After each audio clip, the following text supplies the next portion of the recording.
Good morning, ladies and gentlemen. This is James Ramos from At the Quarter Pole, and here's my 2026 analysis and pick for the Virginia Derby and Colonial Downs. And my pick that I like will be worked, and that's going to be the Jack Sisterson trained horse that's moving up in class after winning a maiden race at San Anita Park. Now, there's three factors the reason why I like this horse, and you should demand a lot of value from this horse.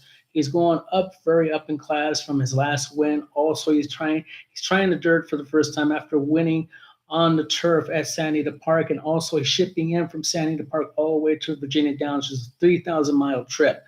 Now, with all these factors you factor in, you're going to have to ask for a lot of value. And my value is I'm not taking this horse less than 10 to 1. Now, I'm looking at 15 to 20 to 1. And because I'm asking for that kind of value, because this is a G race, so it's a watered down G race. There's a lot of Derby preps right now, but I like this horse the way he won and came off the pace. Second horse I like in this race would be Grittiness. He had to try to buck the bias in the Wither Stakes when Talk to Me Jimmy ran away with the race at 12 to 1, and he could tell from the interior fractions of 24 and 48. It was slowing up, but still he had to grind out that last two eighths of a mile, the final quarter pole, and trying to grind out for second. That was a really good showing on Grittiness on his part. It's a mile and 1/8 dirt race coming out of his chutes. So a lot of these ten horses are going to run at the Virginia Derby are not going to ever do this mile 1/8 out of a chute again, and probably never ever going to travel to Colonial Downs. Besides this time running in the Derby, trying to get Derby points is not the best prep of them all. Last year's Virginia Derby winner was American Promise for the late D. Wayne Lucas, and didn't show that much in the race in the Kentucky Derby when he was in. So my value play is Work. And I said Grittiness is second pick, and Grittiness should be about 5 to 6 to 1, the top puncher trainee. So like I said, he's got a market improvement because he had to book the bias of the Withers. I know I just explained that, but I'll go over it again.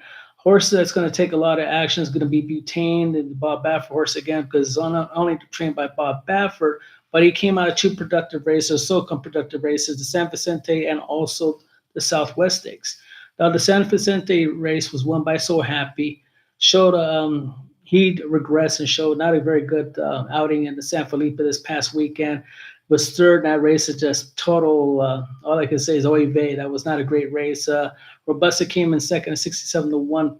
Potente, who won a main special weight for Bob Baffert, won the race.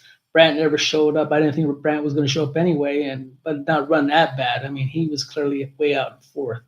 So mark this as a warning that Butane's race wasn't as productive, and also the Southwest Stakes. Now everybody say, well, Salmon Tactics ran second in the Rebel. True, but he still got upsetted by the winner at 8 to 1. So you have to put the question marks.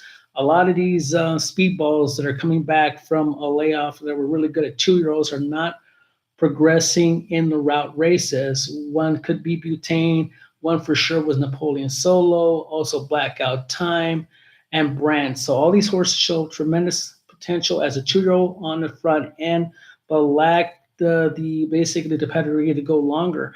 I was a little surprised with Brandt being out a gun runner, but when he showed me that he couldn't finish at the Mile 116 Breeders' Cup Juvenile, hard to see him now as a Derby horse.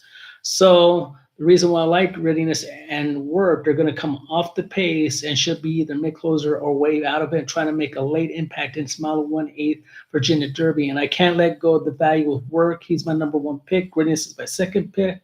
And Beware of Butane. Now, there's not enough value. Honestly, in this race, you should expect value for every horse this race, because they'll probably never travel this distance again in Mile 1/8 if they don't do well here and might be off the Derby trail. We're only a little less than 2 months, and we're closing into the Derby.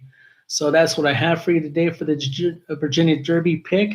And I'd just like to say to any of my subscribers or people who are interested, this is my new book that I published out. It's on. It's going to be on the Amazon. It's the Art and Method of Handicapping Horse Racing. It's authored by St. James Ramos, who is myself. Please take a look at this book and see if you might be interested.